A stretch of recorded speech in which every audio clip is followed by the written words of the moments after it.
High audience, GP অ্যাফেয়ার্সে আপনাদেরকে স্বাগত জানাই। আমি সনাতন মণ্ডল।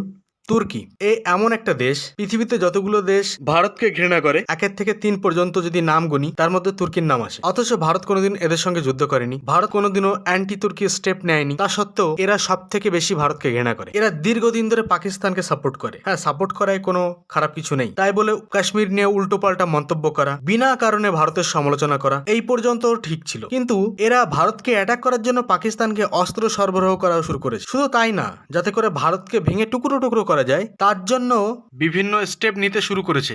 উদাহরণ হিসেবে বলা যেতে পারে যে বাংলাদেশে ঢাকা বেসড একটা সংগঠন আছে, তার নাম হচ্ছে সালতানাত-ই-বাংলা। সেই সংগঠনের কাজ হচ্ছে গ্রেটার বাংলাদেশ বানানো। আর গ্রেটার বাংলাদেশ হচ্ছে ভারতের অনেক অঞ্চল, নর্থ ইস্টের সব রাজ্য এবং ওয়েস্ট বেঙ্গল, বিহার, ঝাড়খণ্ড, উড়িষ্যা নিয়েই এই গ্রেটার বাংলাদেশ। আর এই গ্রেটার বাংলাদেশের স্বপ্ন শুধু বাংলাদেশ দেখছে না, দেখছে তুর্কিও।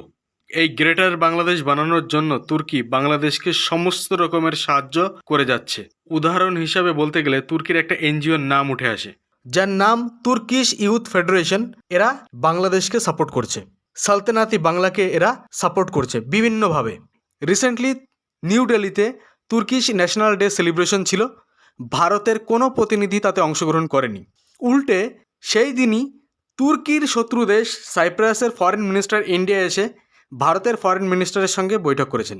ভারত কোনোদিনও এরকম স্টেপ আগে পরে নেয়নি, এখন থেকে নেওয়া শুরু করেছে।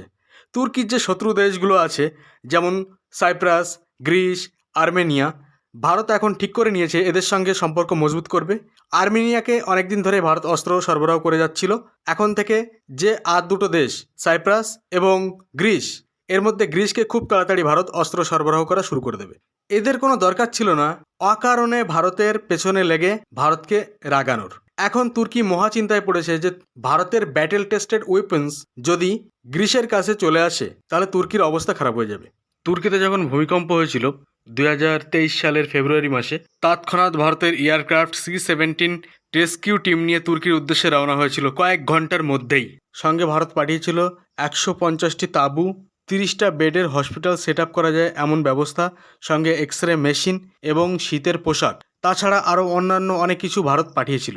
অথচ যে দেশের হয়ে সারা জীবন এরা ভারত বিরোধিতা করে গেল, সেই দেশ এদের কোনো কিছুর হেল্প করেনি, কখনো হেল্প করেনি। এই ভূমিকম্পের পরে ভারতের হেল্প করার কিছুদিন পরেই আমার পুরো পরিষ্কার মনে আছে, ইউএনএ গিয়ে ভারতের আবার বিরোধিতা করে ভারতের সমালোচনা করেছে এই তুর্কি, যার হেল্প কিছুদিন আগে ভারত করেছিল।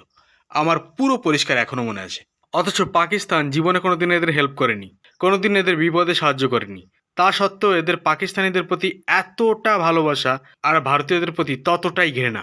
কিছুদিন আগে বাংলাদেশে একটা Chinese made J-7 fighter jet, যেটা ইউএসএসআর এর MiG-21 একটা কপি, অ্যাক্সিডেন্ট হয়ে অনেক মানুষ মারা গেছেন, এমনকি অনেক বাচ্চারাও মারা গেছে। ঠিক সেই সময় ভারত মেডিকেল টিম পাঠিয়ে তাদেরকে সুস্থ করার ব্যবস্থা করেছে বাংলাদেশে। বাংলাদেশের সঙ্গে কিন্তু ভারতের ইদানিং সম্পর্ক ভালো না, তারপরেও বাংলাদেশের সাহায্য ভারত করেছে। পাকিস্তানের সঙ্গে ইদানিং সম্পর্ক ভালো হলেও পাকিস্তান কিন্তু বাংলাদেশের সাহায্য করেনি। কথাটা আমি এই কারণেই বললাম, কারণ কোনো দেশের বিপদ হলে ভারত সবার আগে ছুটে গিয়ে তাদের সাহায্য করে। এই দেশের সঙ্গে ভারতের সম্পর্ক খারাপ না ভালো, ভারত সেই সময় সেগুলো বিচার করে না। ভারত এখন বুঝে গেছে যে তুর্কিকে ওয়ার্নিং দিয়ে, তুর্কির সঙ্গে ভালো সম্পর্ক রাখার চেষ্টা করে, তুর্কির বিপদের দিনে সাহায্য করে কখনোই তুর্কিকে শুধরানো যাবে না। যেহেতু শুধরানো যাবে না, তাহলে তুর্কির যারা শত্রু দেশ তাদের সঙ্গে সম্পর্ক মজবুত করতে হবে। আর তাই এখন ভারত করা শুরু করেছে। নিউটনের 3য় সূত্র অনুযায়ী প্রত্যেক ক্রিয়ারই একটা বিপরীত প্রতিক্রিয়া আছে, আর সেটাই এখন হতে যাচ্ছে।